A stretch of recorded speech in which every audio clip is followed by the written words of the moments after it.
Assalamualaikum warahmatullahi wabarakatuh.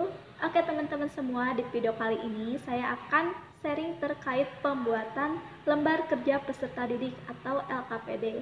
Nah, video kali ini melanjutkan dari video sebelumnya, yaitu terkait LPP bahan ajar. Sekarang akan membahas mengenai LKPD serta soal evaluasi yang fast. Oke, langsung saja ke videonya. Oke teman-teman semua, langsung saja dalam pembuatan lembar kerja peserta didik atau LKPD ini, yang pertama memuat cover yang diisi dengan identitas LKPD, baik itu kelas, tema, dan subtema. Setelah itu, tidak lupa juga menyantumkan untuk identitas peserta didik atau kelompok, bisa disertakan di cover. Nah, setelah itu, dalam LKPD, alangkah baiknya dicantumkan tujuan pembelajaran. Tujuan pembelajaran ini bisa disalin dari yang sudah ada dalam RPP dan dimasukkan ke dalam LKPD. Ini secara lengkap dituliskan semuanya. Nah, setelah menuliskan tujuan pembelajaran, alangkah baiknya juga dimasukkan petunjuk pengerjaannya.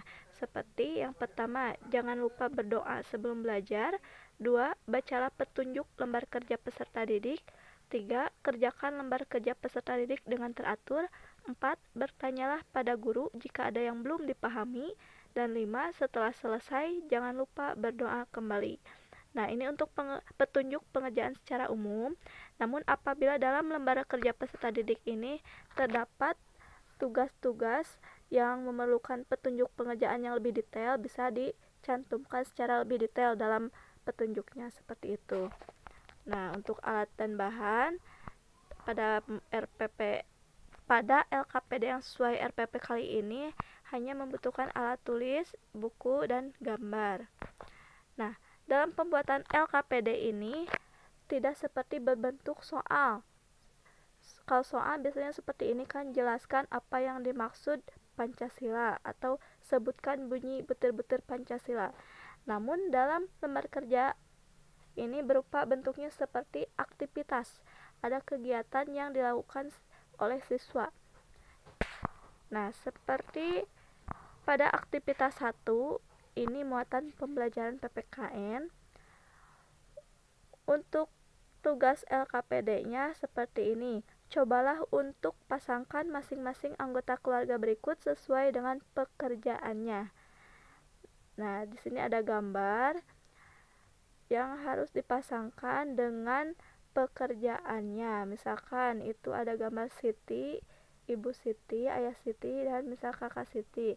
Nah, ini bisa anak-anak itu mengerjakan lembar kerja berupa memasangkan gambar dengan teks atau teks pekerjaan yang sesuai. Nah, seperti ini.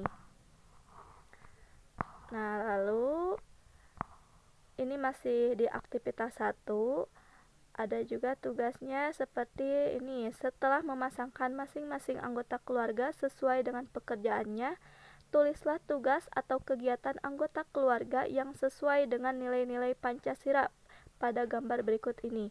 Lalu diskusikan bersama teman sebangkumu. Nah, jadi dalam LKPD ini bentuknya berupa aktivitas. Tidak seperti anak-anak coba untuk menyebutkan atau bagaimana pertanyaan-pertanyaan evaluasi itu ya. Nah, kurang lebih seperti ini.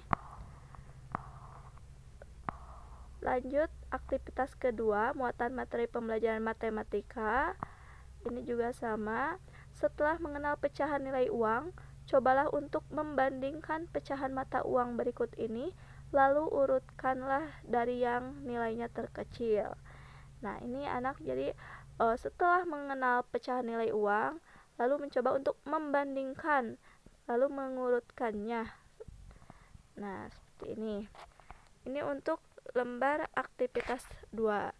Nah, pada LKPD ini harus sesuai dengan indikator pada KI 4 atau keterampilan. Nah, jadi untuk indikator di 4 titik berapa, indikator keterampilannya itu harus disesuaikan dengan LKPD.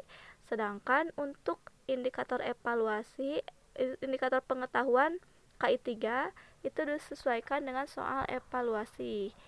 Nah, soal evaluasi yang dibuat yaitu berupa bentuk pilihan ganda.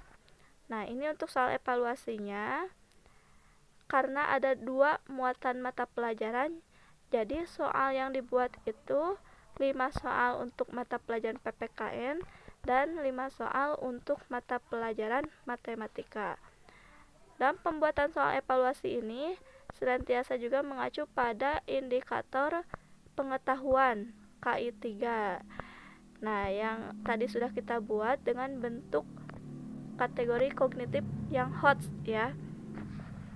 Nah, contohnya nomor 1. Ibu setiap pagi selalu menyiapkan sarapan pagi. Hal baik yang bisa kita lakukan adalah titik-titik. A. Menyuruhnya cepat-cepat. B. Membantu ibu menyiapkan sarapan. C. Beli sarapan di warung saja. Nah, pada indikator ini, soal ini terdapat pemikiran yang cukup HOTS karena di sana anak senantiasa mencari ide atau gagasan terkait apa yang harus dilakukannya. Nah, begitupun juga nomor 2 yang disajikan beberapa gambar, lalu pelaksanaan tugas sehari-hari yang dilakukan yang tidak sesuai dengan nilai-nilai Pancasila ditunjukkan oleh gambar nomor. Nah, ini ada kata kuncinya yaitu tidak sesuai. Nah, maka itu akan membuat pemikiran siswa untuk rasa ingin tahunya tinggi dalam berpikir. Nah, dalam penulisan soal juga, khususnya PG, diusahakan pada akhir kalimat tanyanya itu ada titik-titik, harus 4 titik-titiknya. Sedangkan kalau pertanyaannya di tengah, berarti titik-titiknya itu harus 3. Lalu untuk jawaban pilihan gandanya, setelah titik, misalkan A. Menyuruhnya cepat-cepat, B. Membantu ibu, C. Beli sarapan. Nah, itu setelah pilihan ganda ada titik, usahakan dilanjutkannya dengan huruf kecil. Seperti itu. Nah, begitupun juga dengan matematika. Nah, selain itu, penggunaannya untuk yang huruf besar itu digunakan seperti untuk nama orang, nama tempat, dan lain sebagainya. Nah, itu untuk soal evaluasi. Setelah itu bisa dicantumkan juga kunci jawaban untuk soal evaluasi. Oke teman-teman, mungkin cukup sekian yang bisa saya sampaikan mengenai lembar kerja peserta didik atau LKPD beserta soal evaluasi. Semoga bermanfaat. Mohon maaf apabila banyak kekurangan. Assalamualaikum warahmatullahi wabarakatuh.